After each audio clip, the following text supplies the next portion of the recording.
Hello, ഇന്ന് ഭയങ്കര സന്തോഷമുള്ള ഒരു ദിവസമാണ്. എൻ്റെ ഒരു ഫേവറേറ്റ് യൂട്യൂബറിൽ നിന്ന് 1 മില്യൺ സബ്സ്ക്രൈബേഴ്സ് ആയിരിക്കുകയാണ്. തമ്മിൽ കാണുമ്പോൾ തന്നെ മനസ്സിലായിട്ടുണ്ടാവും, ഇന്ദ്രജിത്ത് വ്ളോഗ്.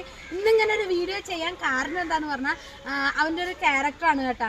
ഫസ്റ്റായിട്ട് തന്നെ എന്നോട് ഒരു യൂട്യൂബ് ചാനൽ തുടങ്ങാൻ പറഞ്ഞത് അവൻ തന്നെയായിരുന്നു. അതിനുശേഷം ഞാൻ കുറേ അങ്ങ് ഡിലേ ആയി. ഞാൻ എന്ത് ചെയ്യണം, എന്ത് കണ്ടന്റ് ആയിരിക്കും ചെയ്യാന്ന് ഓർത്ത് ഞാൻ അങ്ങനെ നീട്ടി വെച്ചായിരുന്നു. പെട്ടെന്ന് ഒരു കണ്ടന്റ് മനസ്സിൽ വന്നപ്പോൾ അങ്ങനെ കുറേ നാളുകൾക്ക് ശേഷം സ്റ്റാർട്ട് ചെയ്തതായിരുന്നു.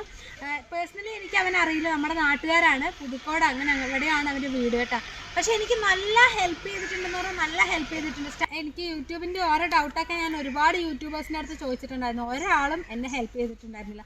ഒരാളെന്ന് പറഞ്ഞാൽ ഒരാളും കേട്ടോ. ഞാൻ മെസ്സേജ് അയച്ച ഒരുപാട് യൂട്യൂബേഴ്സ് ഉണ്ടായിരുന്നു. അത് നമ്മളൊരു ബിഗിനറാണ്, നമുക്ക് ഇതിനെപ്പറ്റി ഒന്നും അറിയില്ല, എങ്ങനെയാണ് വീഡിയോ അപ്ലോഡ് ചെയ്യുന്നത് ഒന്നും അറിയില്ല. അവൻ തന്നെ ഒരുപാട് ടിപ്സ് എനിക്ക് പറഞ്ഞു തന്നിട്ടുണ്ടായിരുന്നു. അവൻ എന്നെ നേരിട്ട് ഒരു പരിചയമില്ല, എന്നിട്ട് അവൻ എന്നെ നല്ല രീതിക്ക് തന്നെ ഹെൽപ്പ് ചെയ്തിട്ടുണ്ട്.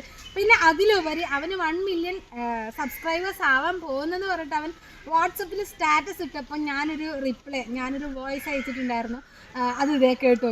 അതിന് അവൻ തന്ന റിപ്ലൈ എനിക്ക് ഭയങ്കര സന്തോഷമായി. ചേച്ചി 1 മില്യനും 100K ഒക്കെ അടിക്കണ്ട, നമുക്ക് പൊളിക്കാട്ടാ. പെട്ടെന്ന് തന്നെ ചേച്ചി അടിക്കും. എൻ്റെ ഫേവറേറ്റ് യൂട്യൂബറാണ് കേട്ടോ ഇന്ദ്രജിത്ത് വ്ളോഗ്. അപ്പോൾ ഇന്ന് ഈ ഒരു ദിവസം തന്നെ എനിക്ക് അങ്ങനെ ഒരു കാര്യം വീഡിയോ ആയിട്ട് ഇടണമെന്ന് തോന്നി.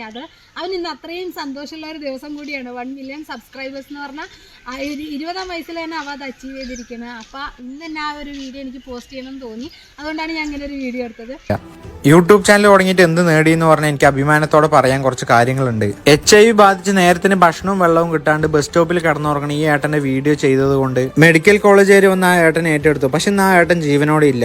അതുപോലെ തന്നെ പൊട്ടിപ്പൊളിഞ്ഞ് വീടാറായി കിടക്കണ ഈ വീട്ടിലത്തെ ഈ കുടുംബാംഗങ്ങൾക്ക് ഞാൻ നല്ലൊരു വീട് വെച്ച് കൊടുക്കാന്ന് പറഞ്ഞ് വാക്ക് കൊടുത്തിട്ടുണ്ടായിരുന്നു. 8 മാസം ആകുമ്പോഴേക്കും ആ വാക്ക് ഞാൻ പാലിച്ചു. ഇപ്പോൾ നല്ലൊരു വീട് അവർക്ക് വേണ്ടി ഒരുങ്ങിക്കൊണ്ടിരിക്കുകയാണ്.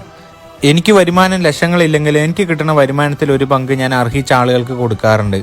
ഒരു സാധാരണ കൂലിപ്പണിക്കാരൻ്റെ മകൻ 20-ാം വയസ്സിൽ ഇങ്ങനെയൊക്കെ ചെയ്യാൻ കഴിഞ്ഞിട്ടുണ്ടെങ്കിൽ അത് നിങ്ങളെല്ലാവരുടെയും സപ്പോർട്ട് കൊണ്ടാണ്. ഒരുപാട് നന്ദിയുണ്ട് നിങ്ങളെല്ലാവരിനോടും.